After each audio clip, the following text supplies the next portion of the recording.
जय श्री कृष्णा दोस्तों। कैसे हैं आप लोग। मैं आशा करता हूँ कि आप सभी अच्छे होंगे। भगवान श्री हरि की कृपा आप लोगों पर सदा बनी रहे। दोस्तों, आज की कहानी बड़ी ही धार्मिक है और मार्मिक है। आज की कहानी को अंत तक सुनकर जरूर जाइएगा। आज की कहानी में हम जानेंगे कि स्त्री और पुरुष में सबसे बड़ा पापी कौन होता है। तो आइए दोस्तों, बिना विलंब किए आज की कहानी को शुरू करते हैं। एक संत के दो शिष्य उनसे मिलने जा रहे थे। पूरे दिन का सफर था। चलते चलते रास्ते में एक नदी पड़ी। उन्होंने देखा कि उस नदी में एक स्त्री डूब रही है। गुरु की शिक्षा में शिष्य के लिए पराई स्त्री का स्पर्श वर्जित माना जाता है। ऐसी दशा में क्या हो। उन दोनों शिष्यों में से एक ने कहा, हमें शिक्षा और धर्म का अनुसरण करना चाहिए। यदि स्त्री डूब रही है तो डूबने दो, इससे हमें क्या लेना देना। लेकिन दूसरा शिष्य अत्यंत दयावान था। उसने कहा, हमारे रहते कोई इस प्रकार मरे यह तो मैं सहन नहीं कर सकता। और इतना कहकर वो पानी में कूद पड़ा। डूबती स्त्री को पकड़ लिया और कंधे का सहारा देकर किनारे पर ले आया। उसकी जान बचाया। दूसरे शिष्य ने बड़ी भत्सरना की। रास्ते भर वह कहता रहा कि मैं जाकर गुरुजी से कहूंगा कि आज इसने मर्यादा का उल्लंघन करके कितना बड़ा पाप किया है। दोनों संत के पास पहुंचते हैं। दूसरे शिष्य ने एक सांस में सारी बातें कह सुनाई। गुरुवर, मैंने इसको बहुत रोका पर यह माना नहीं। बड़ा भयंकर पाप किया है इसने। संत ने उसकी बात बड़े ध्यान से सुनी। फिर पूछा, इस शिष्य को उस स्त्री को कंधे पर बाहर लाने में कितना समय लगा होगा। तब उस शिष्य ने कहा, कम से कम 15 मिनट तो लगा ही होगा गुरु। अच्छा। संत ने फिर पूछा, इस घटना के बाद यहां आने में तुम लोगों को कितना समय लगा। शिष्य ने फिर जवाब दिया, यही कोई 6 घंटे। संत ने कहा, भले इस बेचारे ने उस स्त्री की प्राण रक्षा के लिए उसे सिर्फ 15 मिनट ही अपने कंधे पर रखा, लेकिन तू तो उसे 6 घंटे से अपने मन में बिठाए हुए है।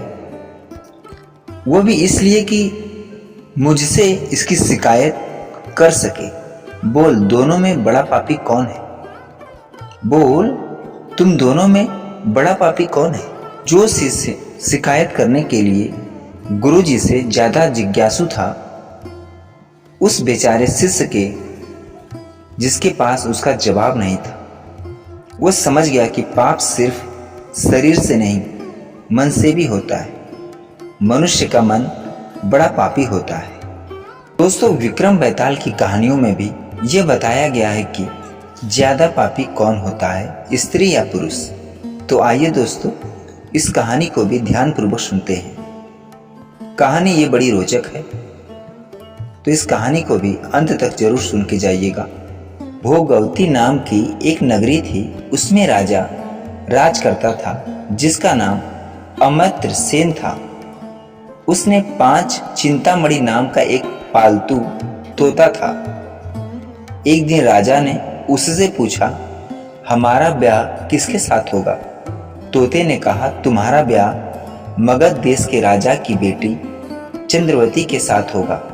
राजा ने ज्योतिष को बुलाकर पूछा तो उसने भी यही कहा। मगर मगध देश के राजा कन्या के पास एक मैना थी। उसका नाम था मदन मंजरी।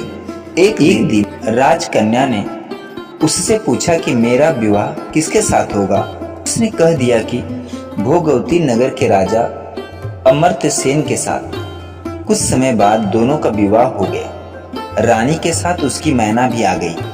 राजा रानी ने तोता मैना का ब्याह करके उन्हें अपने शयन कक्ष में ही रख लिया। एक दिन की बात है, तोता मैना में बहस हो गई। मैना ने कहा, पुरुष बड़ा पापी, विश्वासघाती और अधर्मी होता है। तो तोते ने कहा, स्त्री झूठी, लालची और हत्यारी होती है। दोनों का झगड़ा बढ़ गया। तो राजा ने उनसे कहा, क्या बात है, तुम आपस में लड़ते क्यों? राजा ने कहा, क्या बात है, तुम दोनों आपस में लड़ते क्यों हो? तो मैना ने कहा, महाराज, पुरुष बड़े बुरे होते हैं। इसके बाद मैना ने एक कहानी सुनाई। इलापुर नगर में महाधन नाम का एक सेठ रहा करता था। विवाह के बहुत दिनों के बाद उसके घर एक लड़का पैदा हुआ। सेठ ने उसका बड़ी अच्छी तरह से लालन पालन किया, पर लड़का बड़ा होकर जुआ खेलने लगा। इस बीच सेठ मर गया। लड़के ने अपना सारा धन जुए में खो दिया, हार गया। जब पास में कुछ न बचा तो वह नगर छोड़कर चंद्रपुरी नामक नगरी में जा पहुंचा। वहां हेमगुप्त नाम का साहूकार रहता था। उसके पास जाकर उसने अपने पिता का परिचय दिया और कहा कि मैं जहाज लेकर सौदागरी करने गया था, माल बेचा, धन कमाया, लेकिन लौटते में समुद्र में ऐसा तूफान आया कि जहाज डूब गया और मैं जैसे तैसे जान बचाकर यहाँ आ गया। उस सेठ के पास एक लड़की थी, रत्नावती। सेठ को बड़ी खुशी हुई कि घर बैठे इतना अच्छा लड़का मिल गया। उसने उस लड़के को अपने घर में रख लिया और कुछ दिन बाद उसने उससे अपनी लड़की का विवाह करा दिया। दोनों वहीं रहने लगे। अंत में एक दिन वहां से विदा हुए सेठ ने बहुत सा धन दिया और एक दासी को उनके साथ भेज दिया। रास्ते में एक जंगल पड़ा था। वहां आकर लड़के ने स्त्री से कहा, यहां बहुत डर है, तुम अपने गहने उतार कर मेरी कमर में बांध दो। लड़की ने ऐसा ही किया। इसके बाद लड़के ने कहारों को धन देकर डोले को वापस करा दिया और दासी को मारकर कुएं में डाल दिया। फिर स्त्री को भी कुएं में पटक कर आगे बढ़ गया। स्त्री रोने लगी। एक मुसाफिर उधर जा रहा था। जंगल में रोने की आवाज सुनकर वो वहां आया। उसे कुएं से निकालकर उसके घर पहुंचा दिया।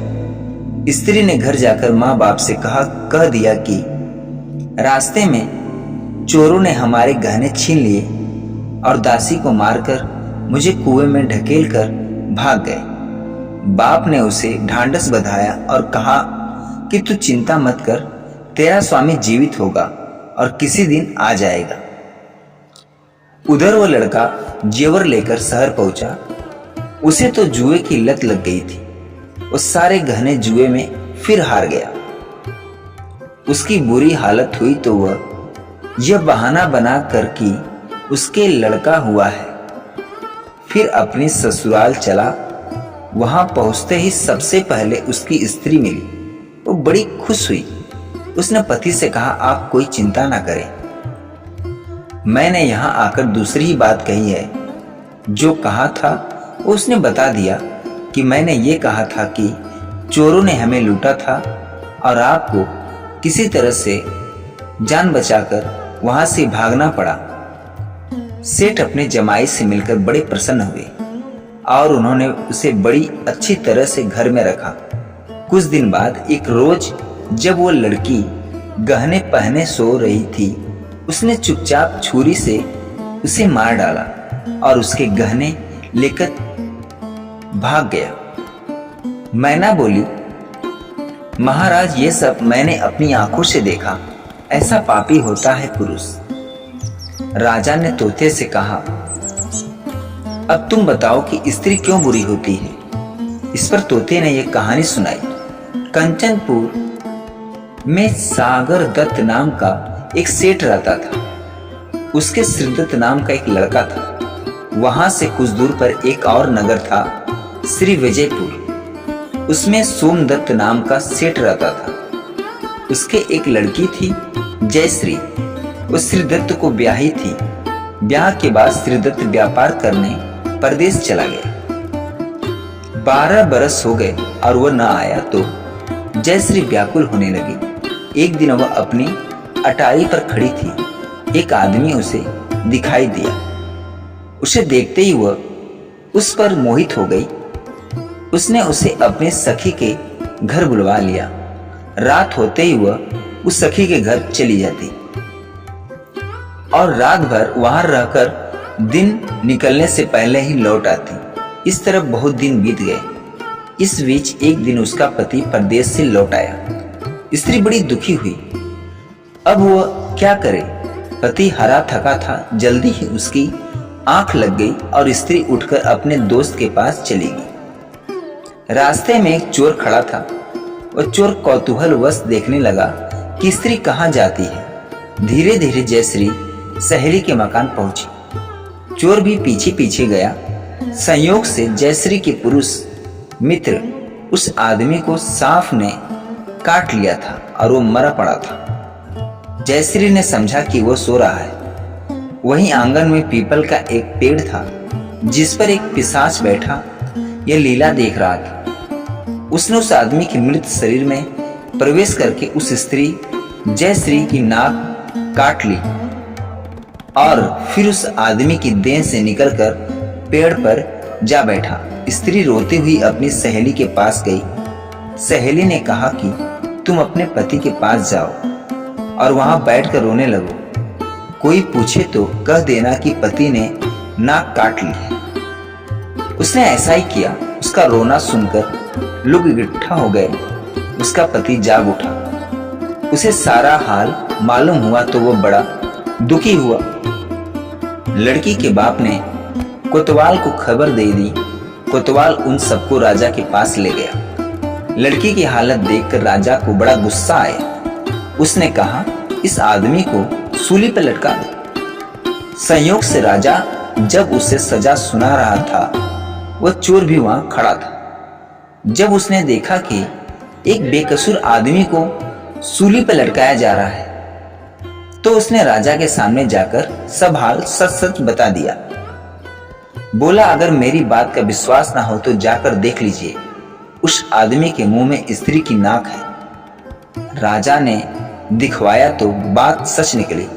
इतना कहकर तोता बोला हे राजा, स्त्रियां ऐसी ही होती हैं। राजा ने उस स्त्री का सिर मुंडवाकर गधे पर चढ़ाकर नगर में घुमाया और शहर से बाहर छुड़वा दिया। यह कहानी सुनकर बेताल बोला राजा बताओ कि दोनों में से ज्यादा पापी कौन है? राजा विक्रमादित्य ने कहा स्त्री। बेताल ने पूछा कैसे? राजा ने कहा मर्द कैसा ही दुष्ट हो उसे धर्म का थोड़ा बहुत विचार रहता ही है, स्त्री को नहीं रहता, इसलिए वह अधिक पापनी है। दोस्तों ये कैसी लगी कहानी कमेंट में जरूर बताइएगा। अगर वीडियो अच्छी लगी हो तो चैनल को लाइक शेयर सब्सक्राइब जरूर करिएगा। पूरा वीडियो देखने और सुनने के लिए धन्यवाद।